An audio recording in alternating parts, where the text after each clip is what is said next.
مکڑی اور چھپکلی مارنے کا حکم۔ اویس مختار امریکہ سے پوچھتے ہیں، یہاں گھروں میں مکڑیاں بہت ہوتی ہیں جو جگہ جگہ جالے بنا لیتی ہیں، کیا گھر کو صاف رکھنے کے لیے مکڑیوں کو مارا جا سکتا ہے؟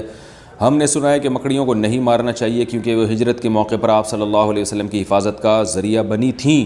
نیز کیا گرگٹ کو مارنا باعث ثواب ہے کیونکہ اس نے حضرت ابراہیم علیہ السلام کی آگ کو دہکانے کے لیے اس میں پھونکیں ماری تھیں؟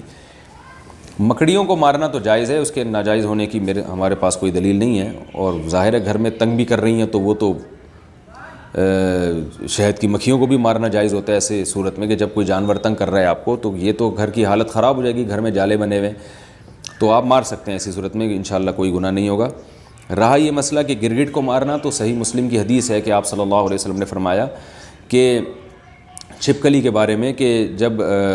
آگ جلائی جا رہی تھی ابراہیم علیہ السلام کی، تو چھپکلی اس میں پھونک مار رہی تھی اور اس آگ کو بھڑکانے کی کوشش کر رہی تھی۔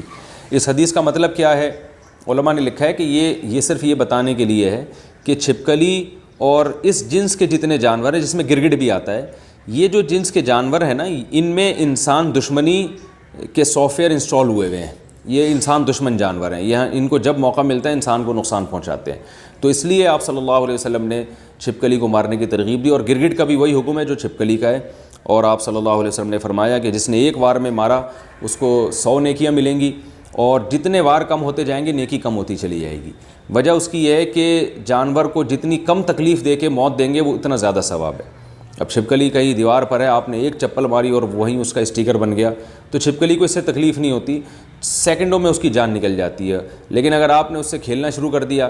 پہلے اس کی دم کاٹی، اس کا آدھا گھنٹہ آپ نے دم کا تماشا دیکھا، جیسے بچے کرتے ہیں چھپکلی اور گرگٹ کے ساتھ، پھر اس کو رسی میں گھما گھما کے مار رہے ہوتے ہیں، تو اس سے آپ کی نیکیاں کم ہوتی چلی جائیں گی، بلکہ جانور پہ ظلم کا گناہ بھی ہو سکتا ہے۔ تو اس لیے جانور کو مارنا چاہیے، ان جانوروں کو جو انسان کے لیے نقصان دیں، مگر مارنے کا وہ طریقہ اختیار کیا جائے جس میں جانور کو تکلیف کم سے کم ہو۔